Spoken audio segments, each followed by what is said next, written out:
Hello, beautiful souls. Welcome back to the Breast Cancer Support and Healing series. Now, let's talk about you've had your surgery. Now what? Many women think the hardest part is over, but recovery is a journey in itself, and giving your body the right support now can have a lasting impact on how well you heal. Today, I'd like to share 4 simple ways to support your recovery after breast cancer surgery. First, give yourself permission to rest. One of the hardest lessons for me was accepting that healing takes time. Your body has experienced major surgery, it's repairing tissues, recovering from anesthesia, and using a huge amount of energy behind the scenes. So if you are tired, rest. If you need an afternoon nap, take it. Healing isn't something you have to earn. Recovery isn't a race. Everybody heals at its own pace. Second, nourish your healing. Your body is rebuilding every single day. Support it with foods that provide the nutrients it needs to repair and reduce inflammation. Eat plenty of colorful vegetables and fruit, mainly pineapple. Include good quality protein with your meals. Enjoy healthy fats such as avocado, nuts, and seeds. If your appetite is low, fresh juices and smoothies can be a wonderful way to nourish your body. And remember to drink plenty of water throughout the day.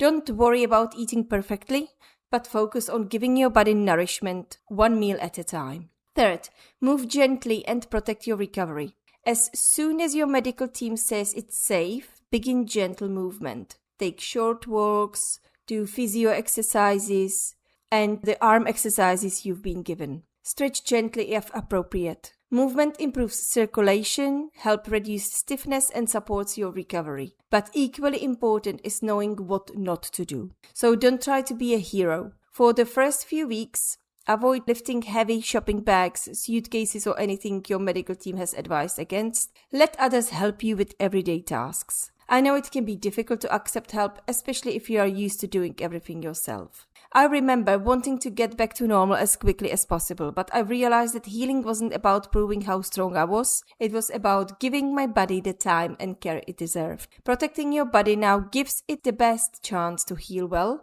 and can reduce the risk of complications later. Don't compare yourself to anyone else. Celebrate every small milestone and every extra step. Every little improvement and every day of healing is progress.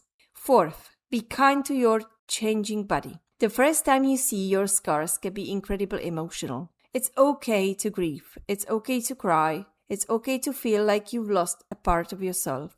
But please remember this. Your scars tell a story of courage. Your body hasn't let you down. It has carried you through one of the biggest challenges of your life. Speak to your body with kindness. Thank it for everything it is doing for you.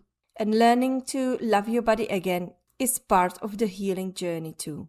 So healing doesn't happen because you rush it. It happens because you give yourself the time, nourishment, and compassion you deserve. Your action for this week is take a moment today and ask yourself, am I allowing myself enough rest? How can I nourish my body today?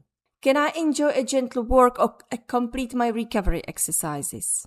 What is one kind of thing I can say to my body today? Sometimes healing isn't about doing more. It's about allowing yourself to do less. And if today's episode raised questions or you're feeling overwhelmed, I'd love to help you create your own personalized healing roadmap. That's exactly what we do together inside my online program and one-on-one coaching. So you can find all links in captions and in comments. With lots of love and healing, Veronica.